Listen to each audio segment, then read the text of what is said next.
Hello दोस्तों, कैसे हैं आप सभी। आप सभी का स्वागत है इस यूट्यूब चैनल में। जैसा कि इस वीडियो में हम बताएंगे कि जो इलाहाबाद यूनिवर्सिटी पीजी का एग्जाम करा रही है, उसमें एलएलएम जो 2 साल का जो लॉ ग्रेजुएट्स करते हैं, उसमें क्या सिलेबस है, कहाँ से पढ़ना चाहिए और एक्सपीरियंस कैसे पेपर आते हैं, इस बारे में हम चर्चा करेंगे।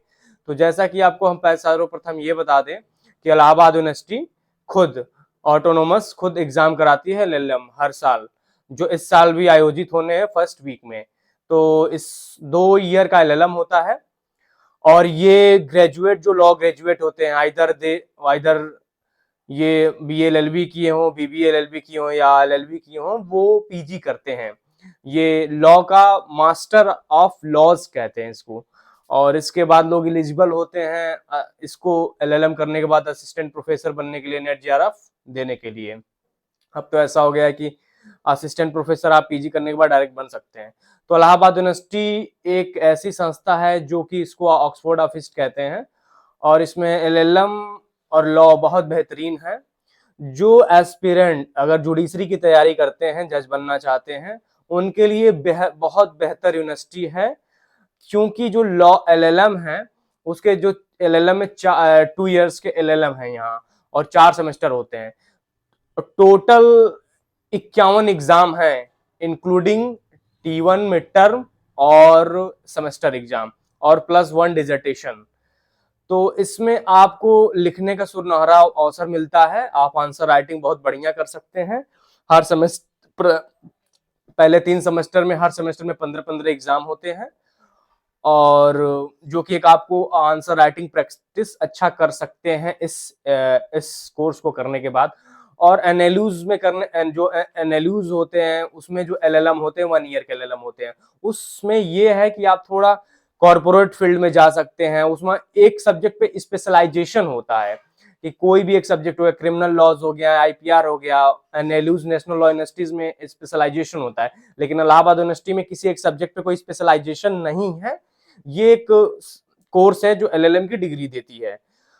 तो हम जानेंगे कि इसमें एंट्रेंस एग्जाम में कितने सब्जेक्ट हैं, क्या ब्राउचर है इसका, और मेनली कैसा एग्जाम होता है। अपार्ट फ्रॉम कि बहुत लोग बताएंगे कि एग्जाम ये आएगा वो आएगा, एक्चुअली रियल में आप एग्जाम में बैठेंगे आपको कैसा फील होगा, वो हम कोशिश करेंगे आपको बताने के लिए, क्योंकि मेरा भी एलएलएम यहीं से कंप्लीट है। तो इलाहाबाद यूनिवर्सिटी में टोटल 191 सीट है। 75 faculty of law university of Allahabad में, सॉरी 78, और 75 कॉलेज में है। CMP degree college Chaudhary Mahadev Prasad में, और 38 इलाहाबाद डिग्री कॉलेज में है। तो टोटल 191 सीट है। और हाँ, और पहली बात, इसके एग्जाम बहुत ही कठिन आते हैं। 150 क्वेश्चन होते हैं, प्रत्येक क्वेश्चन 2 मार्क्स के, यानी 300 total marks, no negative marks. और हर क्वेश्चन आपको 2 नंबर देंगे, कोई नेगेटिव मार्क कटेगा नहीं। ठीक, 150 क्वेश्चन आएंगे और 2 आवर्स के संभवतः होते हैं। और इसमें ये ऑनलाइन या ऑफलाइन आप दोनों मोड में एग्जाम दे सकते हैं। और आपको ये बता दें कि ये अब बहुत बड़ी बात हो जाएगी, लेकिन हम ये बात कह सकते हैं कि ये बहुत ही कठिन एग्जाम होता है एलएलएम का। इसके सामने नेशनल लॉ यूनिवर्सिटी जो क्लैट कराती है, वो एग्जाम आसान है, मे भी कठिन लग सकता है, ये कोई एब्सोल्यूट वर्डिंग नहीं है, लेकिन ऐसा जनरली सभी कहते हैं, exception lies everywhere. But apart from this, UET PG वो पेपर भी आसान होता है as compare to LLM Allahabad university.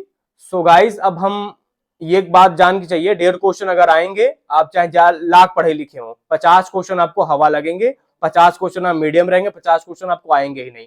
और 50 क्वेश्चन जो रहेंगे उसमें केवल रिसेंट केस लॉज रहेंगे, केवल रिसेंट केस लॉज, जिसका आपको नाम तक नहीं पता रहेगा कि ये केस लॉज आए गए पिछले 2 साल की जो ट्रेंडिंग हुई है। तो जैसा कि 150 क्वेश्चन आएंगे, 50 क्वेश्चन आपके ऐसे होंगे जो आपको आएंगे, जो सभी बच्चों को आएंगे। 50 क्वेश्चन ऐसे होंगे जो मीडियम होंगे, उसमें आपको बहुत दिमाग लगा के करना पड़ेगा। यानी इनफैक्ट 2 सालों से ये ट्रेंड है कि कॉन्सेप्ट वाइज भी क्वेश्चन आते हैं, और 50 क्वेश्चन ऐसे आ रहे हैं पिछले 2 सालों से जो केवल करंट केस लॉज हैं जिसका आपको नाम तक नहीं पता होगा, कुछ हवा नहीं लगेगा आपको। और हाँ, और ऐसे नाम होंगे जो लैंडमार्क भी नहीं होंगे। तो ये जनरली 2025-2024 के केसेस होंगे। तो इसमें एक ही ऑप्शन होता है कि अगर आपको कुछ नहीं आए तो थोड़ा दिमाग लगाइए ये कि जो रिसेंट केस है, जैसे 2025 है तो उसको ट्रिक करके आइए, जब तुक्का ही लगाना है तो ये करके आइए, अगर आ रहा है तो अच्छी बात है, नहीं आ रहा है तो ये करके आइए।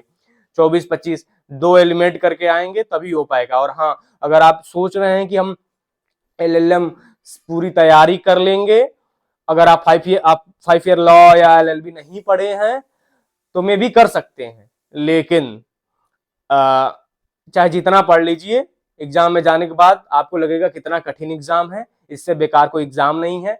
मे भी क्या पता इस बार ट्रेंड चेंज हो जाए, बट पिछले 2 सालों से यही होता रहा है।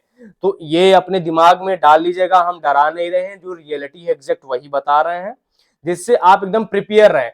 केवल पढ़ाई लिखाई भी जरूरी है, कॉन्सेप्ट आपको अभी सब सिलेबस बताएंगे, सिलेबस पे आपको पूरा कॉन्सेप्ट आना चाहिए, एमसीक्यूज लगा के जाइए। उसके बाद भी ये भी आप दुखी ना होइएगा कि मुझे आ नहीं रहा है।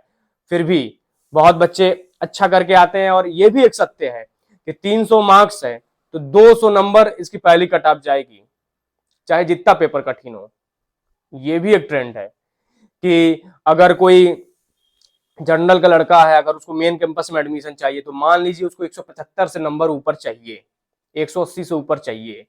अगर वो ओबीसी का है, अगर मेन कैंपस में एडमिशन चाहिए तो 10 नंबर घटा दीजिए। लेकिन वो भी नहीं, पिछले 2 टर्म से ये है कि पिछली बार की कट ऑफ 165 गई, 164 गई, 163 गई, खत्म 2023 में। पिछली बार कुछ रियायत हुई है, डिक्रीज हुआ है 10 नंबर। तो 10-10 नंबर एक जनरल गैप मान लीजिए कि अगर आप ओबीसी हैं तो 170 नंबर लाइए, अगर जनरल है तो 180 लाइए, अगर और एससी की भी कट ऑफ बहुत हाई जाती है तो उसके लिए भी 160 से ऊपर होना चाहिए। ये आपका एकदम मिनिमम लाना है, मैक्सिमम आप 250 लाइए। इनफैक्ट सारे बच्चों का 210, 220, 200, 196, 190 आएगा, और आप सब डिस्टर्ब रहेंगे कि यार आया कैसे इतनी कठिन एग्जाम होने के बाद भी। तो ये भी एक सत्य है, कटु सत्य है, तो इसको दिमाग में रखिए। और जैसा कि अब हम जानते हैं कि अब इसके बाद हम बताने जा रहे हैं कि आपको जो 150 क्वेश्चन आएंगे वो कहाँ से आएंगे। एक तो लीगल, जो सिलेबस का नाम है वो जनरल लीगल अवेयरनेस है, जनरल लीगल अवेयरनेस, या तो आपको जनरल लीगल का अवेयरनेस होना चाहिए, दूसरा लीगल एप्टीट्यूड और लीगल एप्टीट्यूड। और जो 10 सब्जेक्ट हैं वो इस तरह है: कॉन्स्टिट्यूशन ऑफ इंडिया पहला, दूसरा जूरिस्प्रूडेंस, तीसरा भारतीय न्याय संहिता, आईपीसी रिप्लेस कर दिया गया है, और चौथा मुस्लिम लॉ, पांचवा हिंदू लॉ, छठवां प्रॉपर्टी लॉ, सातवां public international law and humanitarian law, और आठवां ये है आपका लॉ ऑफ टॉर्ट है। लॉ ऑफ टॉर्ट के बाद ये 10 काउंटिंग इधर उधर हो सकती है, लेकिन 10 सब्जेक्ट कंप्लीट हो गए: constitution, jurisprudence, law of contract, BNS, tort, Hindu law, Muslim law, public international law and human right, labour law and property law. तो ये सब्जेक्ट है, और 10 सब्जेक्ट को मैं आपको बता सकता हूं कि आपको कहां कहां से पढ़ना है। और ये भी एक श्योर है कि आप चाहे मैं जो भी सोर्स बताऊंगा ये श्योर नहीं है कि उसी में से आएगा, जो सत्य बात है। अपने आप पे भरोसा रखिए, और ये सभी लगा के जाते हैं इसीलिए बता रहे हैं आप भी लगाइए, कम से कम वो क्वेश्चन तो आप गलत नहीं करेंगे जो सबको आता है। और अगर जिसका तुक्का थोड़ा सा अच्छा लगता हो तो उसके लिए एग्जाम बहुत बेहतर है, क्योंकि इसमें भी एक एडवांटेज मिलता है। और अपार्ट फ्रॉम दिस 191 सीट में जो वेटेज है वो तो रिजर्वेशन बेस्ड है। 27% ओबीसी के लिए रिजर्व है, 7.5 एसटी के लिए, 15 एससी के लिए, और 10 ईडब्ल्यूएस जनरल कास्ट के लिए। और हाँ, अपार्ट फ्रॉम दिस एनसीसी के अगर जो कैंडिडेट एनसीसी किए हों वो जरूर फुलफिल करें, उनको 5% वेटेज मिलेगा। और हाँ, इलाहाबाद यूनिवर्सिटी मार्क डिडक्ट करती है अगर आप गैप ईयर हैं। अगर आप एलएलबी 2023 में पास किए हैं, और आप चाहे बी एलएलबी 23 में पास किए और एग्जाम आप 25 में दे रहे हैं, तो 5% आपका गैप होगा। एक साल पे टोटल मार्क्स का 5% माइनस हो जाएगा। 2 साल है तो 10%, 3 साल है तो 15%, मैक्सिमम 15% तक डिडक्शन होता है, उसके बाद नहीं होता है। तो ये ध्यान दीजिएगा।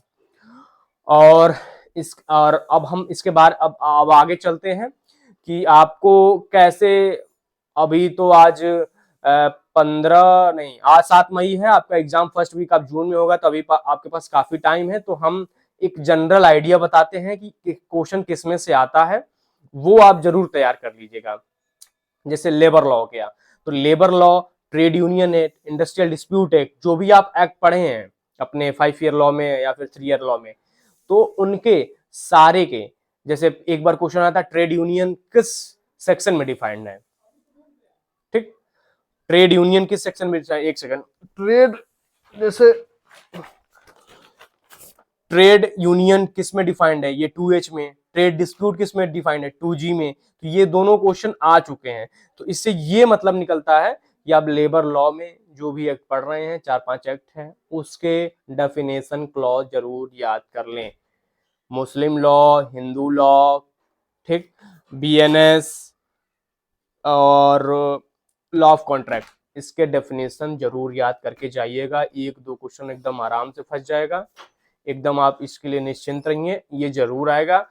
एक बार और बता देता हूं, लॉ ऑफ कॉन्ट्रैक्ट, BNS याद करके जाइएगा। जितने न्यूली एडेड सेक्शन हैं, जैसे चाइल्ड एक वर्ड ऐड हुआ है, ठीक, ये जितने न्यूली एडेड सेक्शन हैं वो सारे याद करके जाइएगा। इनके क्वेश्चन बहुत ही आसान आएंगे और इन्हीं में से आएंगे, क्योंकि ये एक्ट आया है जो रिप्लेस करके आया है, ठीक, इसलिए आसान आएंगे क्योंकि अभी बच्चे यही जान जाए कि कितने सेक्शन हैं, कितने पार्ट हैं, कितने चैप्टर हैं, और कितने जो न्यूली एडेड है, कितने चेंजेस है, पनिशमेंट चेंज हुआ है। मेनली BNS में ये हुआ है, सेक्शन नंबर बदला है 1, दूसरा पनिशमेंट चेंज हुआ है 2, और तीसरा कुछ न्यू प्रोविजंस ऐड हुए हैं जैसे 69। तो ये ध्यान रख के जाइएगा। और लेबर लॉ का बता ही दिया। प्रॉपर्टी लॉ में, आप प्रॉपर्टी लॉ में वही जो आप पढ़ रहे हैं अपने सिलेबस को जरूर कवर करके जाइए, जो अपने LLB 3 ईयर और 5 ईयर लॉ में पढ़े हैं वो जरूर पढ़िए। और किताब के तौर पे, रेफरेंस के तौर पे आप सभी सिंगल लॉ पब्लिकेशन की LLM की किताब लगाते हैं तो आप भी उसे लगा लीजिए, सिंगल लॉ पब्लिकेशन का, जिसमें लेबर लॉ जरूर लगा के जाइएगा, और public administration, public international law और लेबर लॉ उसी किताब से लगा के जाइएगा और कहीं से नहीं। हाँ, और जुडिशरी के जो क्वेश्चन है, जुडिशरी के जैसे क्वेश्चन है, परीक्षा मंथन, सिंगल उंगल, ये सब कुछ नहीं आएगा, इनमें से नहीं आता है। उसके पैटर्न क्वेश्चन अलग है, इसके पैटर्न अलग क्वेश्चन है, ठीक। तो पब्लिक इंटरनेशनल लॉज और लेबर लॉज के आप स्पेसिफिकली 400 क्वेश्चन हैं, आप उसको उसी में से लगा के जाइएगा। यकीन मानिए आपका उसी में से मिल जाएगा सिंगल का जो LLM का एंट्रेंस एग्जाम आता है। हिंदू लॉ और मुस्लिम लॉ को जो मेजर टॉपिक्स हैं, हाँ, इनके भी डेफिनेशन क्लॉज देख लीजिएगा। इनके आप कॉन्सेप्ट जरूर याद रखे जाइएगा। जैसे मैरिज जो है, डाइवोर्स है, मुता मैरिज हो गया, डिफरेंस क्या है, लियान क्या है, ये सब आप जरूर देखिएगा। जैसे और एक ये डाइवोर्स वाले चैप्टर देख लीजिएगा, हेरिटेंस पे क्वेश्चन आता है, और एक वो है इंटर स्टेट चीजें हैं जो ट्रांसफर हो जाती हैं, ये सब भी देख के आइएगा। सक्सेशन आएगा, ठीक, गार्जियन एक्ट देख लीजिएगा, ठीक। और बीएनएस इजी है तो इसको आप देख लीजिएगा। लॉ इजी नहीं है, पढ़ेंगे तो इजी है, नहीं पढ़ेंगे तो सब कठिन है। और कॉन्स्टिट्यूशन के जो केसेस हैं आप उसमें अमेंडमेंट देख लीजिएगा, अमेंडमेंट जो लेटेस्ट अमेंडमेंट हुए हैं 106, 105 और हाँ 371 क्लॉज से ले 371 क्लॉज ABCDEF ये देख लीजिएगा। फंडामेंटल राइट देख लीजिएगा, फंडामेंटल ड्यूटीज देख लीजिएगा। हाँ, ये इसमें से बहुत क्वेश्चंस आते हैं। जैसे फंडामेंटल ड्यूटीज देख लीजिएगा, उसमें से कोई स्पेसिफिक सेक्शन पूछ लेगा, आर्टिकल पूछ लेगा और बता देगा कि बताइए इसमें ये किससे रिलेटेड है। तो इसमें ये है एक जनरल व्यूज, ये जो बोल रहे हैं वो जरूर कर लीजिएगा। बाकी अपार्ट फ्रॉम आपकी वर्क पे डिपेंड करता है, आपकी मेहनत पे डिपेंड करता है कि आप करते क्या हो। और जूरिस्प्रूडेंस अब जूरिस्प्रूडेंस में मेनली स्कूल्स हैं, स्कूल्स के फाउंडर कौन है, अगर आपके पास परीक्षा मंथन की किताब हो तो उसमें जूरिस्प्रूडेंस के क्वेश्चंस हैं, आप वहां से लगा सकते हैं। जरूरी नहीं है कि वो आएगा, इससे ये होगा कि आपका एक कॉन्सेप्ट पूरा क्लियर है। अब उसमें ये पूछ देता कि ये लाइन दे देगा और पूछ देगा सालमन ने क्या है।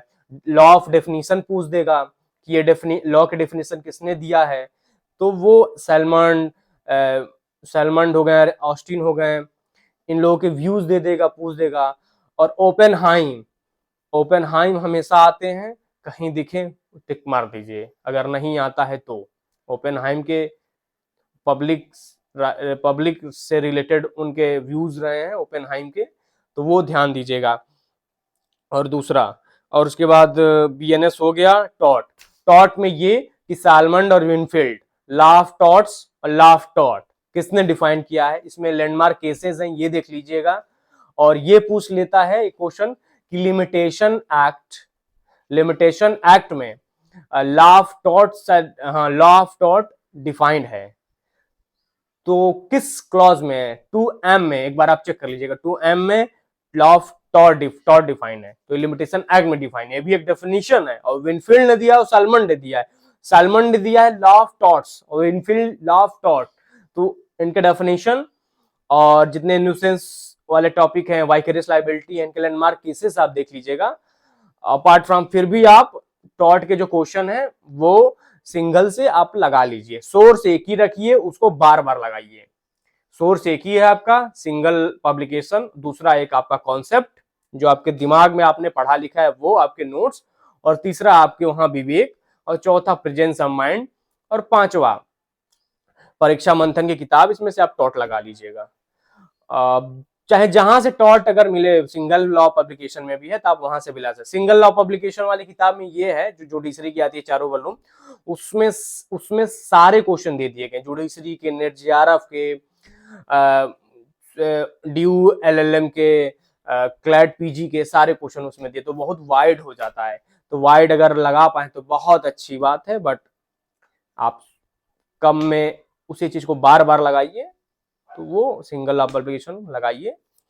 और हिंदू लॉ, मुस्लिम लॉ, ये भी आप वहीं से लगा सकते हैं। और पब्लिक इंटरनेशनल लॉज को आप, वाईजी लॉ एक यूट्यूब चैनल है, उस पर आप देख सकते हैं। अच्छा कवर बस कर देगा, आएगा कुछ नहीं उसमें से, लेकिन आपका कॉन्सेप्ट क्लियर हो जाएगा। उसके पब्लिक इंटरनेशनल लॉज और ह्यूमन राइट जो है, ह्यूमन राइट आप पढ़े होंगे, बिल ऑफ राइट्स हो गया, आईसीसीआर हो गया, आईसीसीपीआर हो गया, ये सब आप चीजें देख लेंगे। और लेबर लॉ ही बता दिया, प्रॉपर्टी लॉ बता दिया। प्रॉपर्टी लॉ में जो major doctrine of accumulation, doctrine of cypres, एक सेक्शन 51 डॉक्ट्रिन ऑफ सब्रोगेशन, जो डॉक्ट्रिन बोल रहा हूँ उसका मतलब और किस सेक्शन में डिफाइंड है ये। और puberty section 11, section 13, section 17 doctrine of accumulation इसी में है। अनबॉर्न चाइल्ड के right, section 6 is very important, आप उसको जरूर देखिए। उसके बाद आप 17-27 हो ही गया, सब्रोगेशन उधर है, 80 पार है। डॉक्ट्रिन ऑफ मार्शल किसमें डिफाइंड है, आप ये भी देख लीजिएगा। एक मिनट, डॉक्ट्रिन ऑफ मार्शल हो गया, और ह्यूमन, ये डॉक्ट्रिन ऑफ मार्शल, हाँ ठीक, आप इसको आप देख सकते हैं। अब उसके बाद आप गिफ्ट किसमें डिफाइंड है, और एक्सचेंज हो गया। एक्सचेंज के बाद आप डॉक्ट्रिन ऑफ एक्शनेबल क्लेम, और इसके भी डेफिनेशन क्लॉज आप देख लीजिएगा, थर्ड वाला। तो उम्मीद है कि ये वीडियो आपको बहुत अच्छा लगा होगा। Thank you so much. If you like this video, please subscribe my channel and please share it to the genuine student who are very needy for this videos। and अगर आपको ये वीडियो अच्छा लगा है तो जरूर कमेंट करके बताएं। अगर कोई और हेल्प स्पेसिफिकली सब्जेक्ट से चाहिए तो वो भी हम आपको बता सकते हैं, स्पेसिफिकली क्या क्वेश्चंस में भी आ सकते हैं। तो आप हमसे जुड़े रहें, हमारे चैनल को सब्सक्राइब करें, शेयर करें, व्यूज दें, जिससे कि हमारा भी एक मनोबल बढ़ेगा, तभी हम अगले वीडियोस आपके पास ले आ पाएंगे। ये वीडियोस एकदम जेन्युइन है, आप इनको सुनिए, फॉलो करिए। मे बी आपको, मुझे पूरी उम्मीद है कि आपको ये मदद जरूर करेगी। Thank you so much. जय हिंद।